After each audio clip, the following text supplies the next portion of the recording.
परम पूज्य परम संत समर्थ सदगुरु श्रीमान रघुवर दयाल जी महाराज उर्फ चचा जी महाराज साहब के प्रिय शिष्य परम पूज्य महात्मा शिव नारायण दास जी उर्फ गांधी जी साहब का जीवन चरित्र भाग 2। बंदौ गुरुपद कंज कृपा सिंधु नर रूप हरि महामोहतम पुंज जासु वचन रवि कर निकर।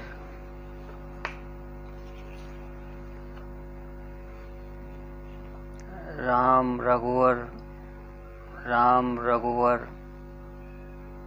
प्रिय प्रभुवर पाहि माम। राम रघुवर प्रिय प्रभुवर रक्ष माम।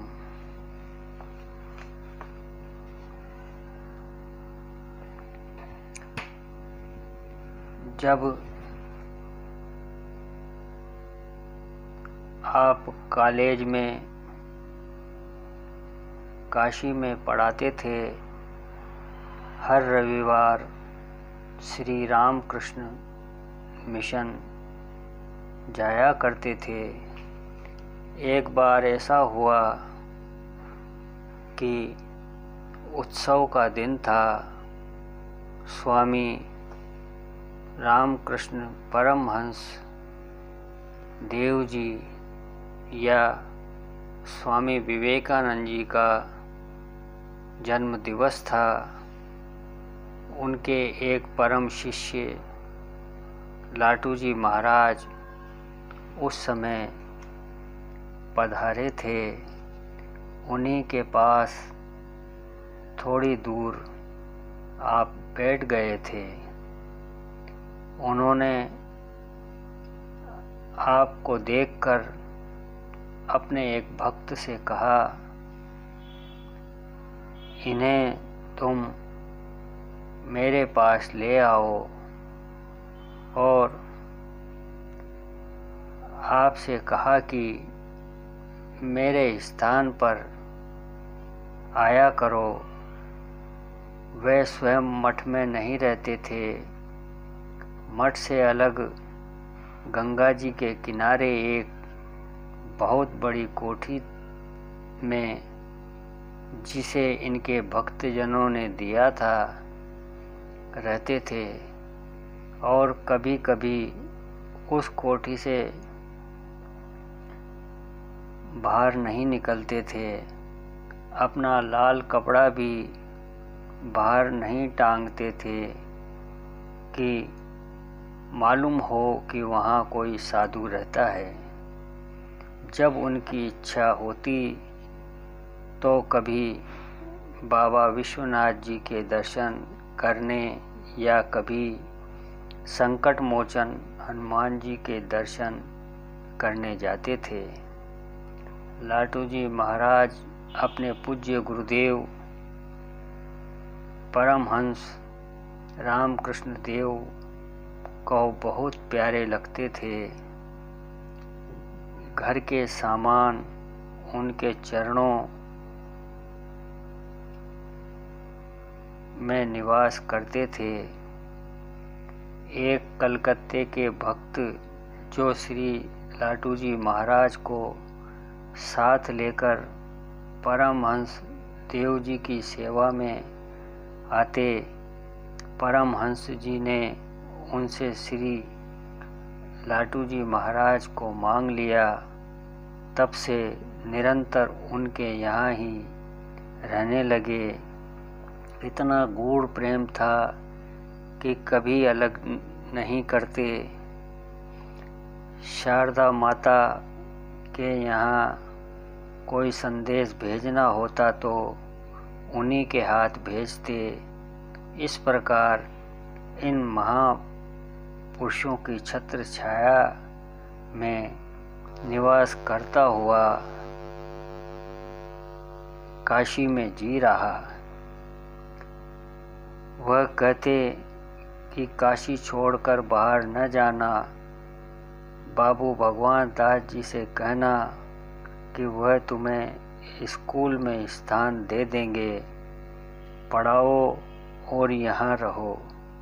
ये बाबू भगवान दास जी से मैंने कहा तो उन्होंने कहा कि मैं नहीं चाहता कि काशी में रहो, बाहर जाओ और जहाँ रहना वह आदर्श जो तुमने सीखा है प्रसारित करो। भगवान की कृपा से ऐसा ही हुआ। अध्यापन काल। उस समय जब आप सेंट्रल हिंदू कॉलेज काशी में एमए दर्शन शास्त्र प्रथम वर्ष उत्तीर्ण नहीं हुए तो जीविका की तलाश में सीतापुर जिले के बिस्वा तहसील में, जहां एक स्थान गणित के अध्यापक का खाली था, प्रार्थना पत्र दिया। गड्डियों प्रार्थना पत्र आए। उन लोगों ने कहा पत्र पर डॉक्टर भगवान दास जी और श्री गोविंद दास जी के प्रशंसा पत्र हैं, इसलिए आपको चुना गया। बिस्वा में रहने लगा। वहाँ के छात्रगण और अध्यापक आपको बहुत चाहने लगे। सन 1914 में बिस्वा आ गए थे। वहाँ 4 वर्ष तक रहे। उस समय प्रथम विश्व युद्ध चल रहा था। वहाँ से ट्रेनिंग कॉलेज इलाहाबाद आए। साल भर पढ़कर एलटी की परीक्षा सन 1919 में पास की। उन्हीं दिनों महात्मा गांधी का असहयोग आंदोलन बड़े वेग से चल रहा था। मेरे एक प्रिय मित्र ने कहा कि असहयोग आंदोलन में गांधी जी का साथ दो। मैंने बिस्वा से अध्यापक पद से इस्तीफा दे दिया। कॉलेज से विदा होते समय बहुत बड़ा समारोह विद्यार्थियों और अध्यापकों की ओर से हुआ। विदाई के समय में लोकमान्य बाल गंगाधर तिलक का अपूर्व ग्रंथ गीता रहस्य कर्मयोग आपको भेंट किया गया। बिस्वा से सीतापुर आए। वहाँ के लोगों ने महाजनी राष्ट्रीय स्कूल स्थापित किया था। वहाँ आपको अध्यापक का स्थान मिला। सीतापुर जिले में एक तीर्थ स्थान नैमिषारण्य है। वहाँ पर 5-7 विद्यार्थियों के साथ आकर गोमती के तट पर एक साधु की एक बड़ी लंबी चौड़ी कुटी थी। उसमें विद्यार्थियों सहित रहने लगे। वहाँ पर आपके साथ में आपकी धर्मपत्नी तथा एक बच्चा भी था जो 13-14 वर्ष का था। वहाँ पर आप लोग 6 माह रहे। आपके ही विद्यार्थी बाबू हरिहर सहाय जी जो एक वकील थे, 10 रुपये मासिक भेजते थे, उसी से निर्वाह उन दिनों हो जाता था। वहाँ का जीवन बहुत अद्भुत जीवन रहा। प्रातःकाल 4 बजे उठते, नित्य क्रिया से निवृत्त हो गोमती में स्नान करते और एक वृक्ष के नीचे 7 बजे से 10 बजे तक हाई स्कूल की पढ़ाई होती। उन दिनों एनी बेसेंट देवी की लिखी हुई एक पुस्तक द स्टोरी ऑफ ग्रेट वार, महाभारत, बच्चों को पढ़ाया जाता था। दशहरा की पूर्णिमा से लेकर चैत्र की रामनवमी तक पठन पाठन होता रहा। बच्चों को बहुत उत्साह रहा। Shri Ramchandra the ideal king Annie Besant देवी का लिखा हुआ ग्रंथ, जिसमें प्रार्थना के पीछे जो उनका भाषण हुआ करता था, वही ग्रंथ the story of idle king में पढ़कर आप भी बहुत उत्साहित होते और बच्चों को पढ़ाते। निम्नलिखित पंक्तियाँ आपको बहुत पसंद हैं। अर्थ: एक बार महर्षि वाल्मीकि जी महर्षि नारद जी से मिले और पूछा कि क्या इस पृथ्वी पर ऐसा कोई पूर्ण व्यक्ति है जो हृदय से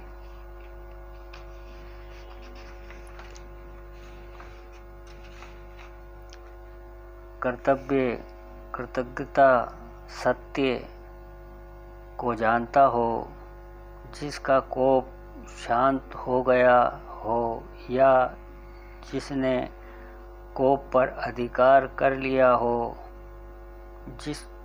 जिसका विवेक विकसित हो गया हो। महर्षि नारद ने उनको उत्तर दिया, एक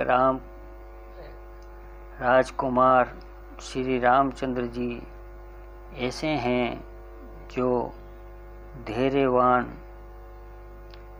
आत्मसंयमी, विद्वान, सुंदर, महान, चरित्रवान, पौरुषवान, युद्ध में शूरवीर, वाणी में मृदुभाषी तथा सब जगह सभी के प्यारे हैं।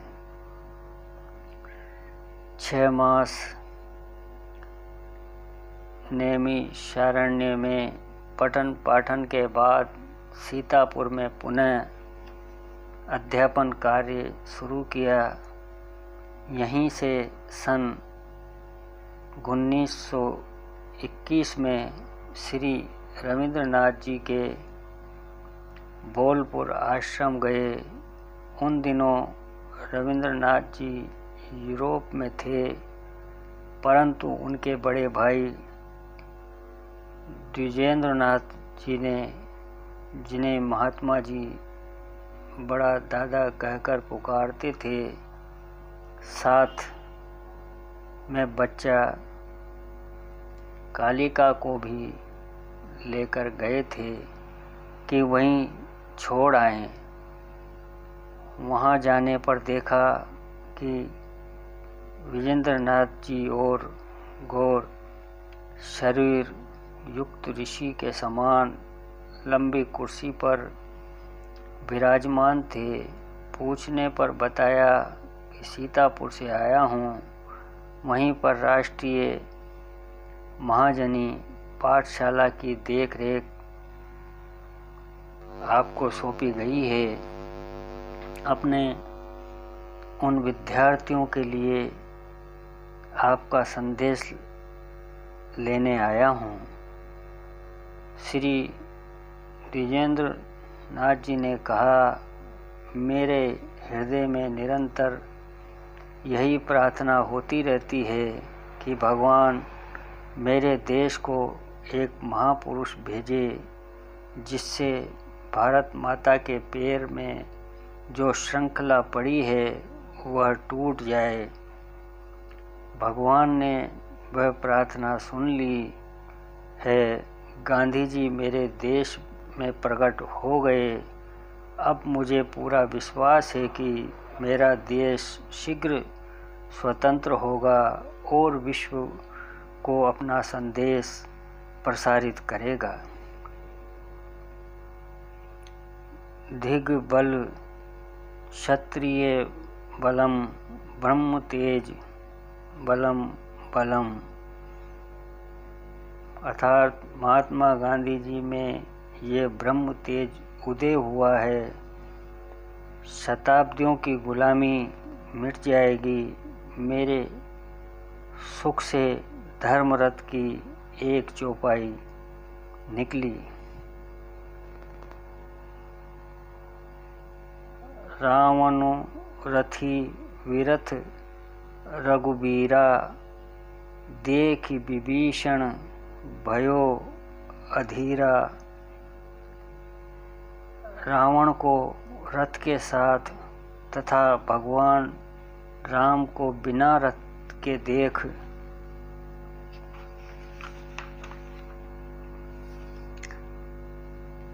प्रेमवश संदेह में विभीषण जी अधीर हो उठे कि किस प्रकार श्री रामचंद्र जी युद्ध में जीतेंगे।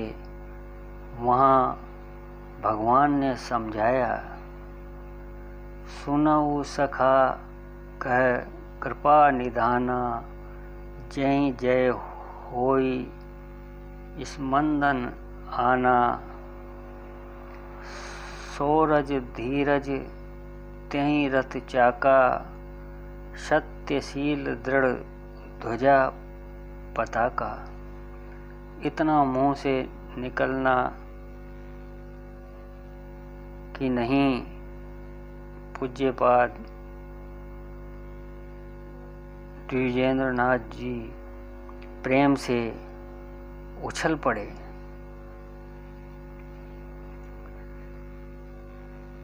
सीतापुर में कुछ दिन रहे कि कानपुर में एक संस्था विशंबरनाथ सनातन धर्म कॉलेज की स्थापना हुई, जो पहले से चल रहा था। उसके संचालक श्रीयुक्त हीरालाल खन्ना नियुक्त हुए। उन्होंने मेरा नाम सुनकर मुझे बुलाया कि सीतापुर से यहीं आ जाओ। उनके आह्वान पर यहाँ आए। जब प्रिंसिपल महोदय के सामने खड़े हुए तो मेरी वेशभूषा अद्भुत थी। पैरों में लकड़ी की चटट्टी थी और घुटने तक की धोती।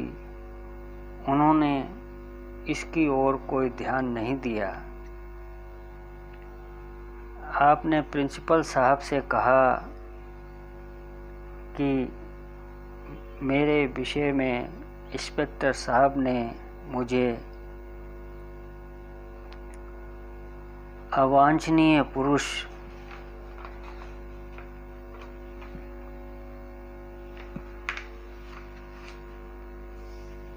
कहा है।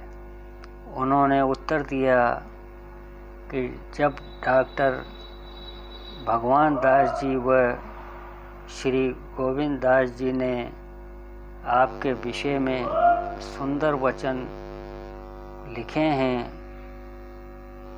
तब मैं उनके वचनों के सामने इंस्पेक्टर के वचन को नहीं मानता।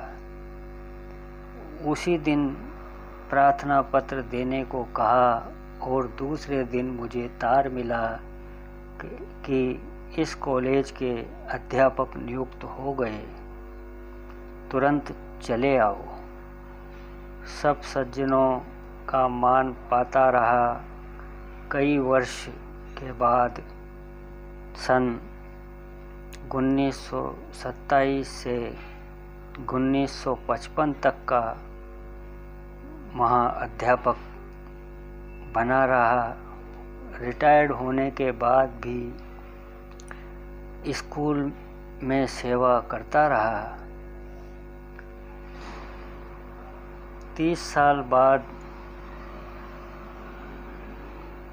बोनाफाइड विद्यार्थी रहकर 1955 में एमए परम पूज्यपाद चचा जी महाराज के आशीर्वाद से पूरी की। श्री जयनारायण जी एमडी कॉलेज में मेरे साथ संस्कृत पढ़ाते थे। मुझे पूज्यपाद चाचा जी के पास लिवा गए। पूज्यपाद चचा जी के चरणों में बैठा बहुत प्रसन्न हुए और कहा, कुछ कहो, कुछ कहो। ये भजन निकला, कबहू कहो यह रहनी रहोगो, श्री रघुनाथ कृपालु कृपाते संत स्वभाव गहोगो, जथा लाभ संताप सदा, काहू सो कछु न चहोगो, परहित निरत निरंतर, मन क्रम वचन नेम निभ होगो, पुरुष वचन अति दुसह श्रवण सुनी, तेहि पावक न दहोगो, विगत मान सम शीतल मन, पर गुण अवगुण नहीं दोष कहोगो।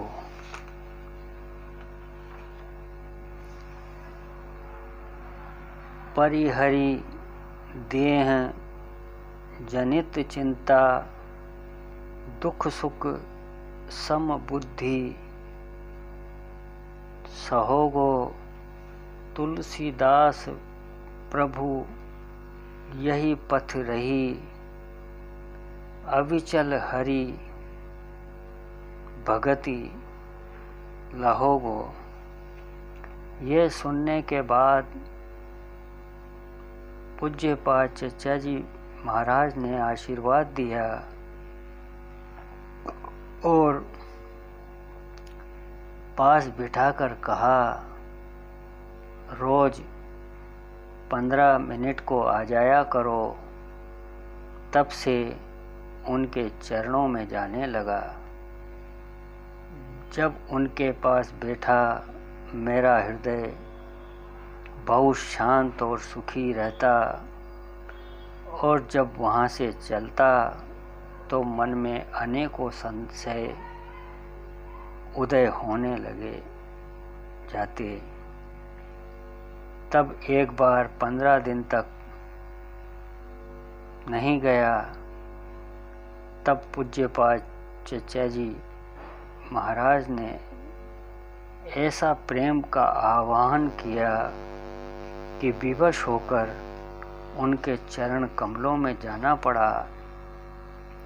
अपना संदेह कागज पर लिखकर ले गया। उसे पढ़कर पूज्यपाद चचा जी महाराज बोले, अरे राम, तुम किस भ्रम में पड़ गए।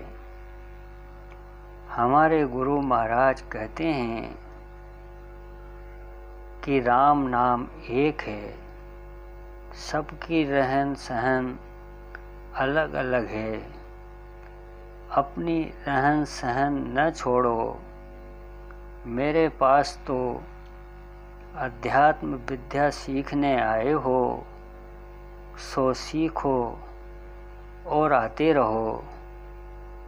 तब से अब तक निरंतर उनकी सेवा में जाता रहा हूँ। आज उनका भौतिक शरीर नहीं रहा, फिर भी निरंतर प्रेम की धार बहा करती है। इस तरह पूज्यपाद चचा जी महाराज के शरण में 1928 में आया। तब से उनके चरणों में रहा। 1 वर्ष बसंत के अवसर पर मुझे दीक्षा दी, जिसको बैत कहते हैं। पूज्यपाद लाला जी महाराज साहब ने एक बार पूज्यपाद चचा जी महाराज से मेरी ओर इशारा करके कहा कि गांधी जी को भंडारे में अवश्य ले आओ। तब से भंडारे में जाता रहा। मेरी नींद पहले 4 बजे नहीं खुलती, प्रतिदिन चिंता हो जाती थी। बाद में मैंने नियम बनाया कि जिस दिन 5 बजे उठता उस दिन दोपहर का भोजन न करता, क्योंकि मैं उसका अधिकारी न रहता। दिन भर प्रभु से तौबा करता, माफ़ी मांगता। इस तरह करते कराते प्रभु जी ने सब कुछ ठीक कर दिया। बराबर नींद 3-4 बजे खुलने लगी। प्रभु जी तो इतने दयालु हैं कि यदि इंसान उनकी तरफ 1 कदम चलता है तो वह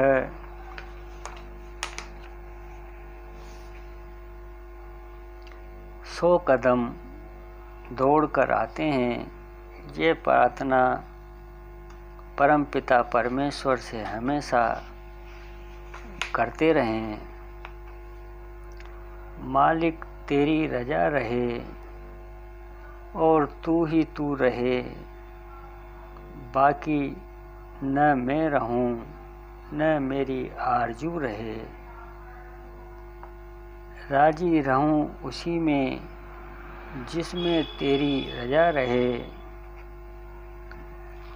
पूज्यपाद चचा जी महाराज साहब को श्री विष्णु दिगंबर जी के गायन श्री रघुपति राघव राजा राम सुनने की बड़ी तीव्र उत्कंठा रहती। उन दिनों टिकट लगता था। मैं पूज्यपाद चचा जी के लिए 1 टिकट लाकर दिया। पूज्यपाद चचा जी महाराज साहब बहुत खुश हुए। मुझे आभास हुआ कि राम के रूप में स्वयं श्री गुरुदेव जी चले आ रहे हैं। उनकी खुशी मेरे हृदय में उतर आई। रास्ते में पैर डगमगाते हुए घर चुन्नीगंज आया। जब जब संकट पड़ता पूज्यपाद चचा जी महाराज साहब की कृपाधार आती, संकट से छुटकारा मिल जाता।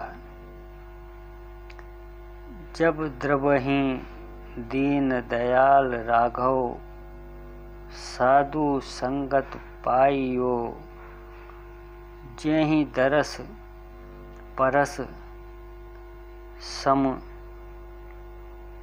गमादिक पाप राशि नसाइयो। जेहि मिले ते सुख दुख समान, अपमान ताबिक गुण भयो। जब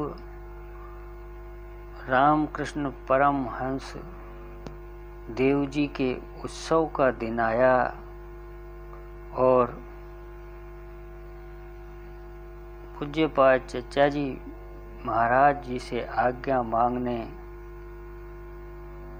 जाता तो उनके मुखारबंद से निकलता कि सब महापुरुष अन्न में एक ही हैं और न समझो, जो कुछ भी उत्सव करो गुरुमय होकर करो।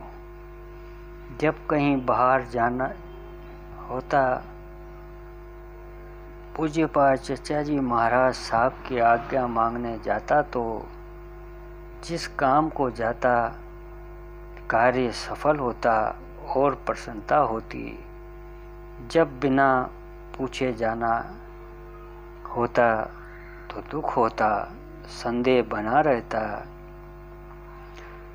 जो भी कार्य परम पूज्य चचा जी महाराज हर्ष होकर आज्ञा दे देते, उसी में आनंद आ जाता। एक बार मैं घर में कुछ कटु वचन कहकर घर से नाराज होकर पूज्यपाद चचा जी महाराज साहब के पास गया तो चचा जी महाराज साहब ने कहा, राम राम, अब तुम्हारा हृदय जीवित हो गया है, अतः किसी को कुछ कहोगे तो कष्ट हो जाएगा। जब कुछ लोग भंडारे में जाने के लिए कहते अवसर नहीं है तो पूज्यपाद चचा जी महाराज कहते अवसर निकालो, सब धन आदि की व्यवस्था हो जाएगी। भंडारा में गुरुजनों की कृपा उतरती है जो चित्त को प्रफुल्लित कर देती है। जब कभी विकट समय होते हुए भी भंडारे में जाते तो सब कठिनाइयाँ आनंद में परिणित हो जाती। एक बार पुत्री बीमार थी। बच्ची ने कहा, अम्मा मैं मर जाऊंगी। उसको छोड़कर भंडारे में जा रहा था, उसका विपरीत ही हुआ। बच्ची अच्छी होने लगी। यही क्षण भार ताहि तुलसी, जब जाको दास कहाइया। पूज्यपाद चचा जी महाराज साहब के मुखार बिन से अक्सर निकलता कि सारा भार प्रभु जी स्वयं वहन करते हैं। शरण में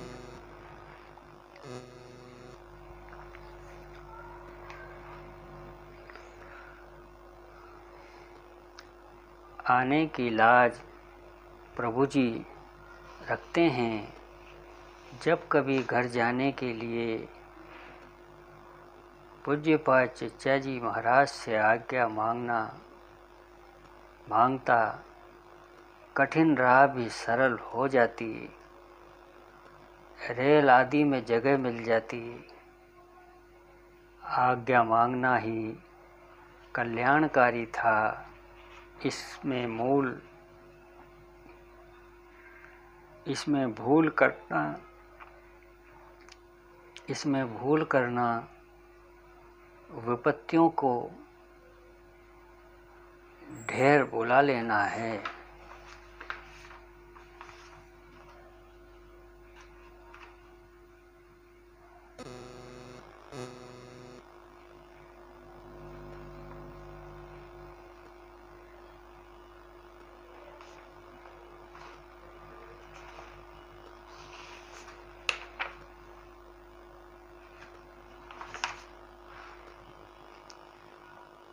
बंधुवर, अगर आपको ये वीडियो और जानकारी अच्छी लगी हो तो हमारे चैनल, हमारे गुरु भगवान संत थानेदार को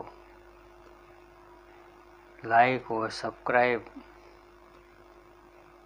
करने का कष्ट करें। अगर कहीं किसी प्रकार की बोलने में त्रुटि हुई हो तो भी हमें क्षमा करने की कृपा करें। सब कुछ गुरु भगवान का ही है और उन्हीं को अर्पण है। बस याद बनी रहे। सादर प्रणाम।